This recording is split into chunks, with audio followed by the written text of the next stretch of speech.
We extend Christian greetings to each one gathered here. Welcome each one to this part of the service. I can say I was blessed this morning already. The message and some of the songs that were sung, and then also the Sunday school hour. Mine went various different ways. Also blessed to see Kendall here. We're glad to have you back. Today I would like to just encourage us in our personal Christian walk. In Matthew chapter 13, verse 11, Jesus had just given the disciples the parable of the sower. And in verse 11, the disciples had asked him, "How come do you speak in parables?" And then Jesus told them, he said, "Because it is given unto you to know the mysteries of the kingdom of heaven, but to them it is not given." Why is it that God allows some people to know the mysteries of heaven, to understand them, and others not? Do we understand the mysteries of the kingdom of heaven?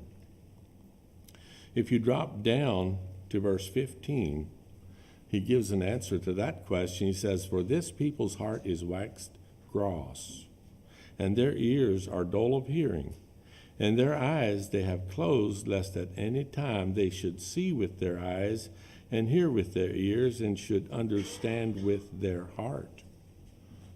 Understand with their heart. It's because of what is in a person's heart, I think, that affects whether your ears are waxed gross or not. And then they should be converted, and I should heal them. Are our ears waxed gross? Another scripture in Matthew chapter 5, Jesus says that in verse 14 that ye are the light of the world.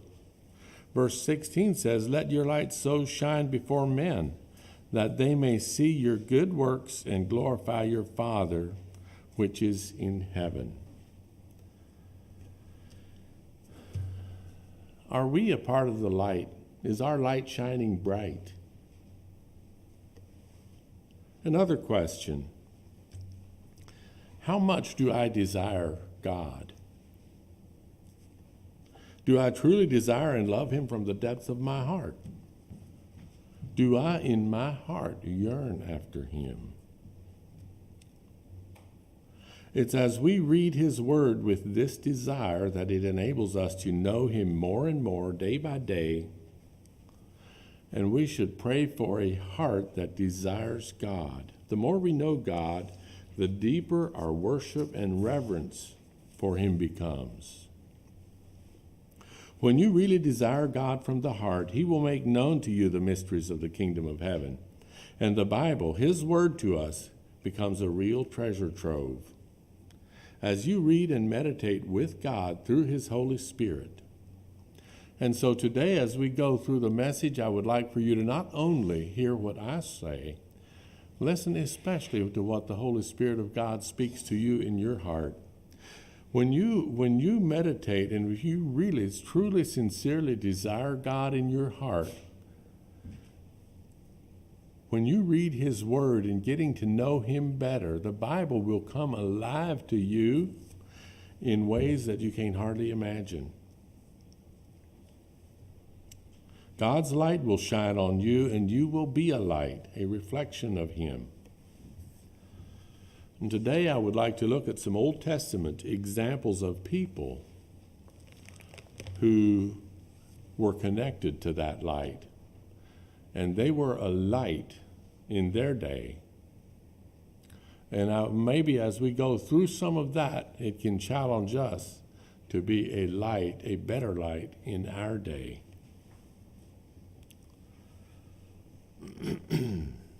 The first account I want to touch on is found in 1 Samuel chapter 25. And in this account, King David is involved in this account, but the person I want to speak on is a lady a lady of good understanding, had a beautiful countenance, and her name was Abigail. But in coming up to this account here, Israel was during a time when Saul was king, and David was pursued by Saul. Saul felt that David was a threat to his kingdom, and so he tried to have him killed, tried his best to have him killed. And David, in fleeing from Saul, had come to the priests and asked for sustenance there, and they knew that he was one of Saul's military commanders. They did not realize that that Saul was trying to kill David. So they had given sustenance to David and had even given him Goliath's sword. And later Saul found out about this, and he had Doeg, a very wicked, evil person, kill 85 priests because they had assisted David. And the account of Abigail comes about 1.5 or 2 years after that. And I can only imagine the load that David had to carry, the responsibility that he felt of these people losing their lives because they had aided him. There was a wilderness in Maon, and David hid out in that wilderness in part of the time that he was fleeing from Saul.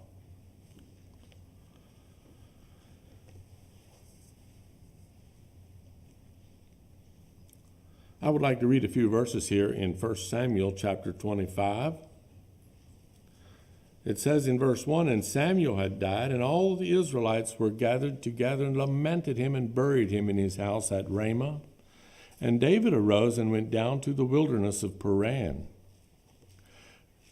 And it says, "And there was a man in Maon whose possessions were in Carmel.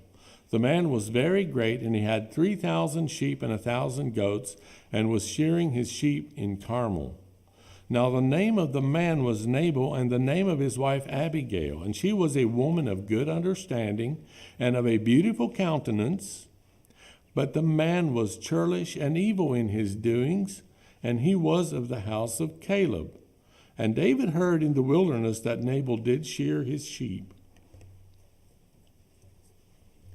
I had to wonder, how in the world did a fine lady like Abigail, one with a good understanding, get hooked up with a man like Nabal, a man who was churlish and evil in all his doings? And then I had to think, those people were probably living in a different culture. If a man was wealthy and had a lot of money, a lot of times they would pay money to a man, and he would give his daughter to that person for a wife. And I wondered if that happened here. I don't know that. But because of this account here and something that happened, I can tell in going through this scripture that Abigail had a connection to God. And I'm blessed with that. But in this account,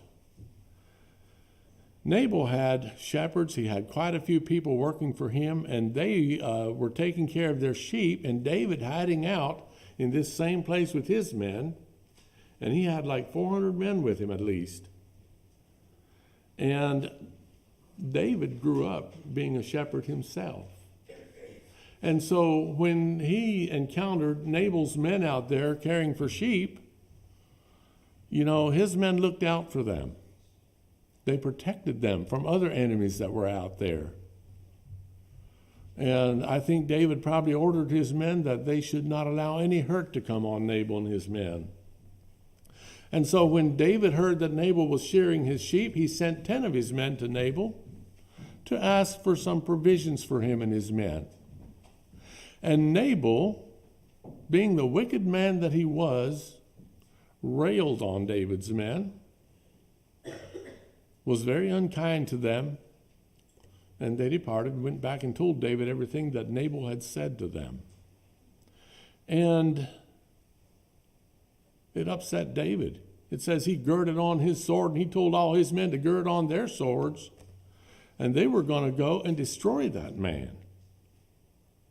Meantime, while this was going on, one of Nabal's servants, a young man, went to Abigail, and he told her all that Nabal had done, how David had come. And he told Abigail that while they were out there watching the sheep, David and his men were just like a wall of protection to us.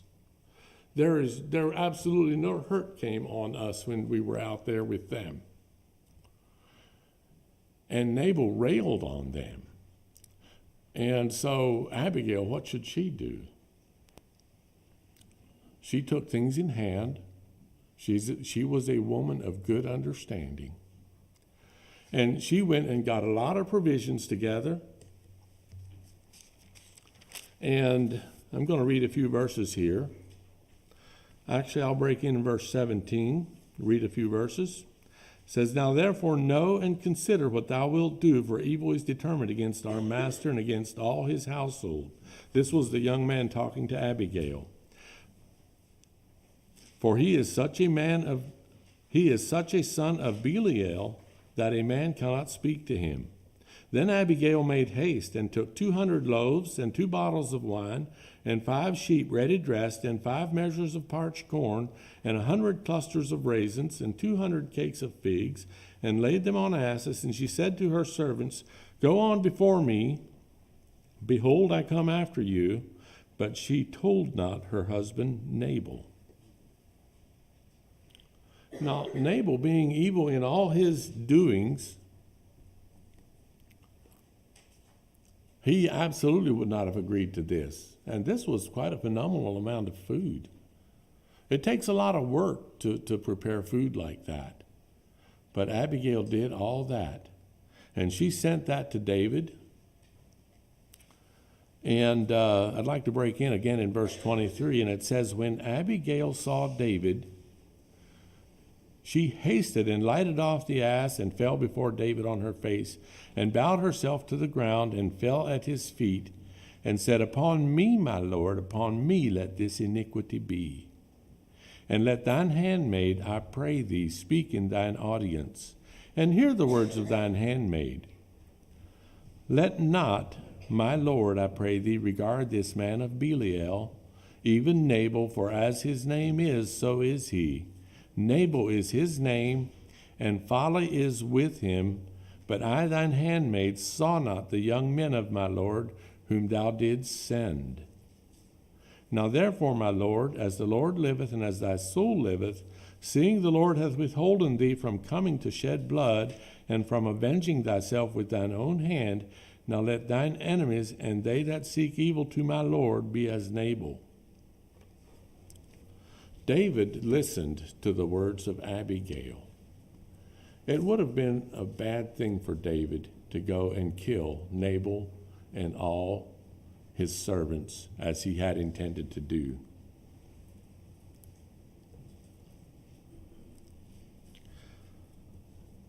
If we go over to verse 36, I'd like to read a few verses there. And this also shows good understanding by Abigail. "And Abigail came to Nabal, and behold, he held a feast in his house like the feast of a king. And Nabal's heart was merry within him, for he was very drunken. Wherefore she told him nothing less or more until the morning light." And it says, "And it came to pass in the morning when the wine was gone out of Nabal, and his wife had told him these things, that his heart died within him, and he became as a stone. And it came to pass about 10 days after that the Lord smote Nabal, that he died." I'm going to put this just a little bit in my own words. When Abigail came to Nabal, he was having a party, and he was drunk, and so she did not tell him anything. But the next morning, after his drunkenness had passed and he came to, and then she related what she did. And just in my own words, I think it so upset Nabal that he had a stroke. He was so enraged, if you will, upset. The loss of all this food that Abigail had furnished, that he had a stroke. You know, God intended for us as his children to be hospitable people. We should help others that have needs. And if you look through the Bible time and again, God's children were hospitable people. They were people who tried to help others when there were needs. But the point that I really want to make here is found in verse 24. How many times have you told a lie or anything to get out of taking responsibility for something that you might have done? How many times did someone else mess up and do something bad and you took responsibility for it? That is what Abigail did here in verse 24. She is speaking to David here, and she said, "Upon me, my Lord, upon me let this iniquity be." The sin of her husband Nabal, she took that sin on herself. And I believe God in heaven looked down and he saw this lady do something, just a little bit of something that his son would one day do for the whole world. When he came down and he took our sin on himself, he made a way for us. He became sin for us. And then he did the sacrifice. He sacrificed his own life for me and for you. And Abigail did just a little bit of that when she took that sin of her husband on herself, took responsibility for that. But she made it right with David. Later, David took her and she became one of his wives. But that is basically the story of Abigail. Fast forward. David later became king, and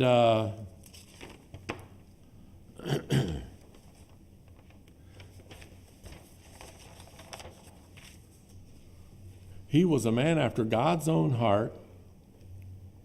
And later, when he departed from the scene, his son Solomon became king. And Solomon, we have a lot of wise words in the Bible from Solomon.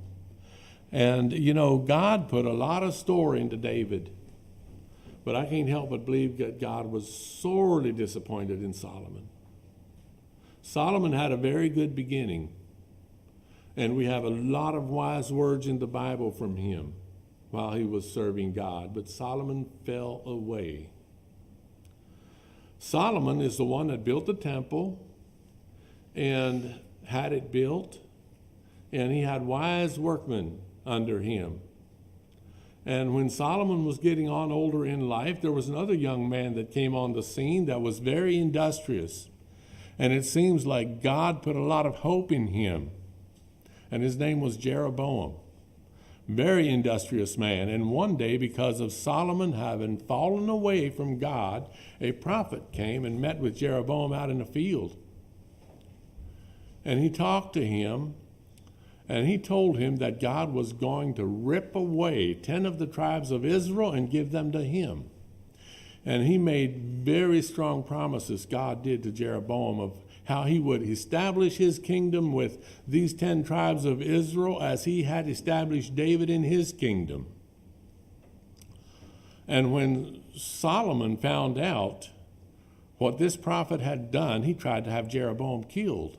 And so Jeroboam fled into Egypt. And he waited there till Solomon died. And when Solomon died, Rehoboam, his son, became king. And when Rehoboam was king, he decided to exact, through the advice of young men, exact heavier burdens on the people than what Solomon did. And meantime, when Jeroboam got word that Solomon had passed from the scene, he came back, and the people really looked up and esteemed him because he had really been a good leader for them when he was there before. And so when Rehoboam enacted these heavy taxes on the people, they said, we're going to follow Jeroboam. And they made Jeroboam king. 10 tribes did. And the other two tribes went to fight against them to force them to remain a part of them, but God met them and said, no, this is of the Lord, let it be. And so the people went back to their own tents. God put a lot of stock in Jeroboam. But Jeroboam, I can't help but believe how seriously God was disappointed in him. In one place it says he cast God behind his back. After God established him in his kingdom, he got to thinking, the people are going to still go back to Jerusalem to worship, and then they're going to turn their hearts back to Rehoboam. And they're going to leave me. So instead of inquiring from God what to do, he went and built cities, and he built idols, and he built places of idol worship for the people to worship there so they wouldn't have to go back to Jerusalem. And one day when Jeroboam was in there worshiping in his idol temple, a prophet of God had come and tried to warn him, and Jeroboam didn't like what he had to say, so he stuck his hand out and said, arrest that man, grab him. And when he did that, his hand shrunk up and shriveled, and he couldn't bring it back anymore. And then he pleaded with the prophet that he would plead with his God to heal his arm, and so he was healed. But Jeroboam did not turn from his sin. There was a succession of kings after Jeroboam, but Jeroboam taught the people to sin. He taught them in idol worship, and he's very noted for his wickedness after that.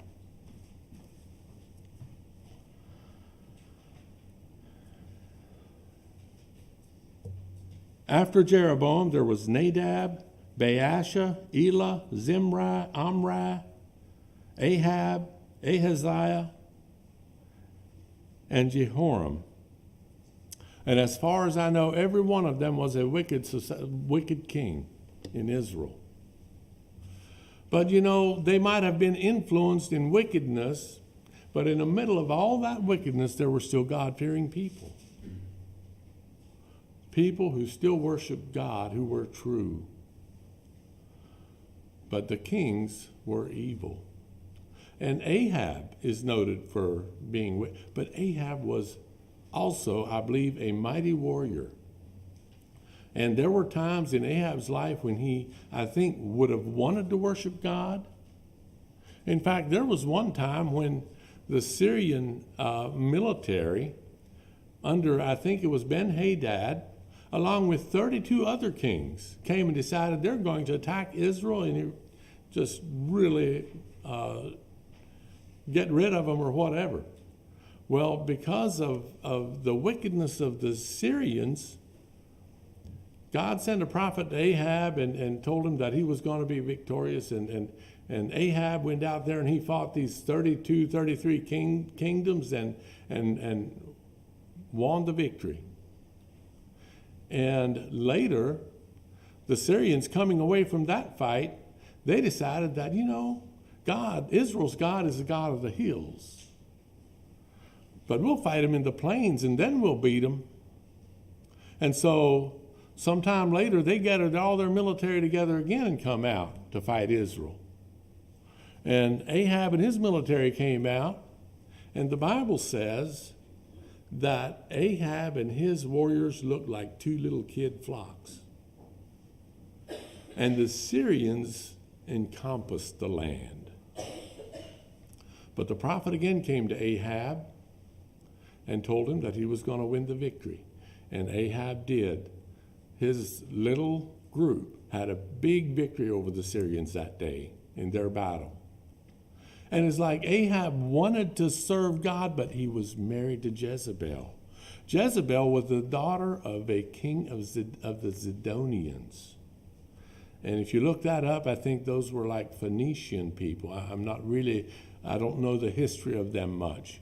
But Jezebel is noted for her wickedness, and with her influence, and Ahab, I'm inclined to think that he did not have that much teaching about God, but he had several encounters with Elijah the prophet.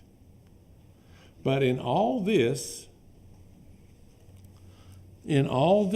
God, during this time, God still had his prophets who would go through Israel, and there were people who revered God, And God spoke through his prophets, and it was a blessing that in the middle of all that darkness, there were still people who served God.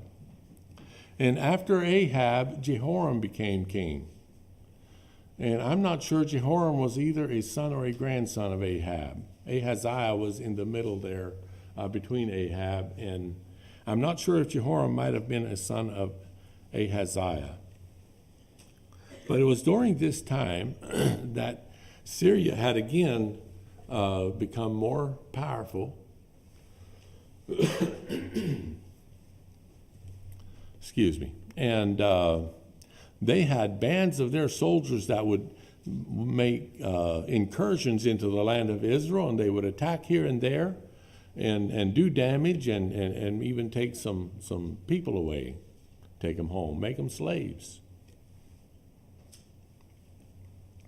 There's an account here about Naaman, and I would like to read, it's in 2 Kings chapter 5. I would like to read verse 1 through 19, and then come back and talk here. And a person here, I'd like to elaborate a little bit on Naaman, but I would also like to elaborate on a little maid of Israel.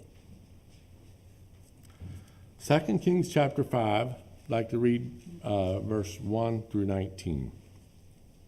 Now Naaman, captain of the host of the king of Syria, was a great man with his master and honorable, because by him the Lord had given deliverance unto Syria. He was also a mighty man of valor, but he was a leper. And the Syrians had gone out by companies and had brought away captive out of the land of Israel a little maid. And she waited on Naaman's wife. And she said unto her mistress, Would God my Lord were with the prophet that is in Samaria, for he would recover him of his leprosy. And one went in and told his Lord, saying, Thus and thus said the maid that is of the land of Israel.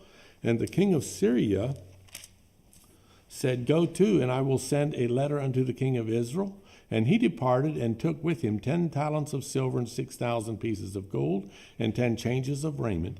And he brought the letter to the king of Israel, saying, Now when this letter is come unto thee, behold, I have therewith sent Naaman my servant to thee, that thou mayest recover him of his leprosy. And it came to pass, when the king of Israel had read the letter, that he rent his clothes, and said, Am I God to kill and to make alive, that this man doth send unto me to recover a man of his leprosy? Wherefore consider, I pray you, and see how he seeketh a quarrel against me. And it was so, when Elisha the man of God had heard that the king of Israel had rent his clothes, and that he had sent to the king, saying, Wherefore hast thou rent thy clothes? Let him come now to me, and he shall know that there is a prophet in Israel. So Naaman came with his horses and with his chariot, and stood at the door of the house of Elisha. And Elisha sent a messenger unto him, saying, Go and wash in Jordan 7 times. And thy flesh shall come again to thee, and thou shalt be clean. But Naaman was wroth, and went away and said, Behold, I thought, he will surely come out to me and stand and call on the name of the Lord his God, and strike his hand over the place and recover the leper. Are not Abana and Pharpar rivers of Damascus better than all the waters of Israel? May I not wash in them and be clean? So he turned and went away in a rage. And his servants came near and spake unto him, and said, My father, if the prophet had bid thee to do some great thing, wouldst thou not have done it? How much rather than when he saith to thee, Wash and be clean? Then he went down and dipped himself 7 times in the Jordan, according to the saying of the man of God, and his flesh came again like unto the flesh of a little child, and he was clean. And he returned to the man of God, he and all his company, and came and stood before him. And he said, Behold, now I know that there is no God in all the earth but in Israel. Now therefore I pray thee, take a blessing of thy servant. But he said, As the Lord liveth, before whom I stand, I will receive none. And he urged him to take it, but he refused. And Naaman said, Shall there not then, I pray thee, be given to thy servant 2 mules burden of earth? For thy servant will henceforth offer neither burnt offering nor sacrifice unto other gods, but unto the Lord.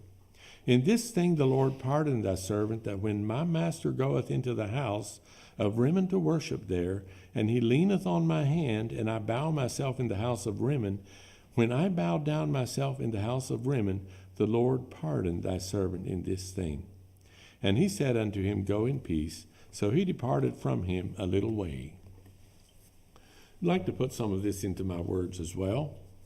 In Israel, there was a family, I believe, who worshiped God. And they had this little girl. I don't know, was she an only child, or did she grow up in a family with siblings? When I look back in my own life as a little child, I remember some of the favorite memories that I have were when my mom would read Bible stories to me and my older brother. And we were still, this was before we went to school, we were still young enough that she would tell us a Bible story and then put us down for our afternoon naps. Do you moms and dads read Bible stories to your children? What kind of Bible stories did this family relate to their little daughter? I'm inclined to think that they might have told them stories about Noah and the flood, about Abraham, Isaac, Jacob, Joseph. She might have even told about the slavery in Egypt. A lot of stories were handed down verbally back in that day. She might have told them stories about the Red Sea crossing, the crossing of Jordan at flood stage, how the walls of Jericho fell. I mean, the list could go on and on. It's important, I believe, for us that we relate to our children stories of things that God has done for his people. Well, I do not know. I think the times were hard in Israel during this time. And I do not know if this young girl who was taught about God and his ways, she was taught about the prophet of God who was there in Israel, and his name was Elisha. But one day a group of warriors came.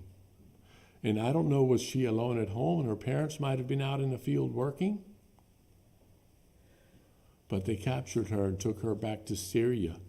And she became a slave to Naaman's wife. What kind of light?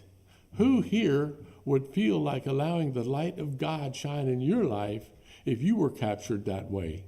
Taken away from your parents as a young girl. Taken away from everything you've ever loved and known. How do you think her parents felt, knowing that the Syrians had invaded their home, taken their only child or one of their children? I don't think they ever expected to see her again.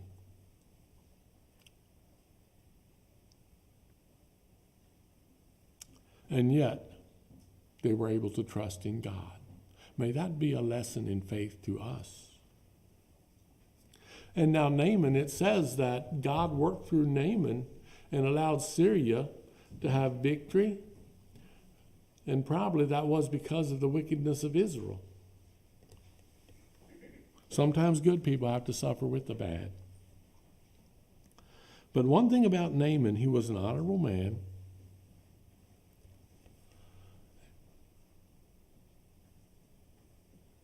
But Naaman was a leper. Imagine how that would affect you if you had leprosy. He probably had to be totally separate, live in separate quarters from his family. He could never be able to touch his wife or any of his children. Leprosy is contagious. It's a life of isolation. And it is a slow rotting of the body while you're still alive. But Naaman was an honorable man. He was looked up to. And there are some good attributes about Naaman. I mean, while he was in a rage, his servants could still talk and reason with him. But one other little point I would like to make about this little slave girl, I think the light in her shone so bright, and there was something different about her that they really noticed. And when she spoke, people listened. Imagine taking note of what a little slave girl would have to say. It even came to the ears of the king, and the king put stock in that. And he wanted to have Naaman healed, and so he decided to give that a try. But he sent Naaman to the house of the king of Israel instead of to the prophet of God. And Jehoram, here the prophet of God with the ability to connect with God and have people healed to the extent that he had, and Jehoram didn't even know him. And Jehoram really experienced something here for the fact that after this account happened, he had some communications with Elisha. In fact, Elisha told him whenever the Syrians were going to attack. And that's a whole different story. But anyhow, Naaman, when he came over here and then he was sent, Jehoram thought that the Syrian king was trying to pick a fight with him, to imagine that he would be able to heal somebody from leprosy. Now, Jehoram didn't know God, and he didn't know his prophet either. But the prophet knew that Naaman was coming. He had been told by God, and so he sent a messenger over to the king's house, and he told Naaman to come to his house. And so when Naaman came over to the prophet's house, he expected the prophet to come out and meet him, and in a big way tell him to do some kind of thing that then he would be healed from his leprosy. Well, Naaman didn't even show Elisha didn't even show his face. He sent a servant out to meet him, just tell him to go dip in Jordan 7 times and you'll be clean. And that is what enraged Naaman. You mean he comes all this way from Syria to be healed, and the prophet doesn't even come and talk to me? So he was going to go home without even dipping himself, but then his servants were able to reason with him. And I imagine Naaman, when he allowed himself to be, while we're over here, it won't hurt to try it. So he went down to the Jordan River. He dipped himself. Nothing changed. Again, nothing changed. Dipped himself 6 times. Nothing changed. His flesh was all scabby and rotting away. And then he dipped himself the 7th time. And when he came back up, it says his flesh was just like the flesh of a little child and totally clean. I can only imagine the emotions that went through that man's mind, being healed. And it humbled him.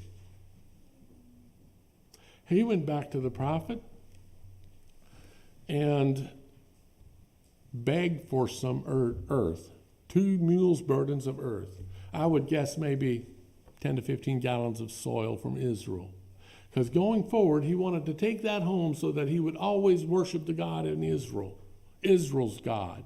He knew that there was no God in all the earth but the God of Israel. And I can only imagine Naaman's homecoming.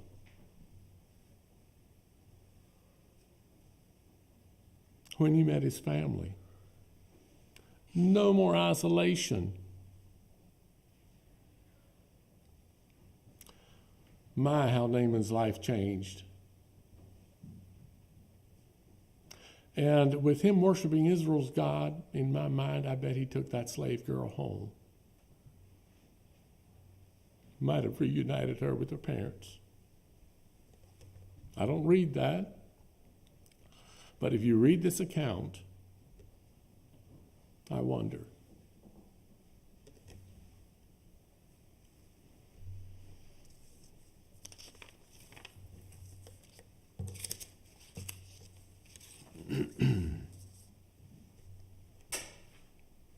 How many lives in Syria were changed because of the light of this little maid of Israel? It's just a brief little account. But my, what a difference she made in the lives of those she touched.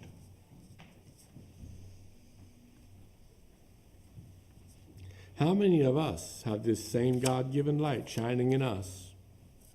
Do we understand the mysteries of the kingdom of heaven?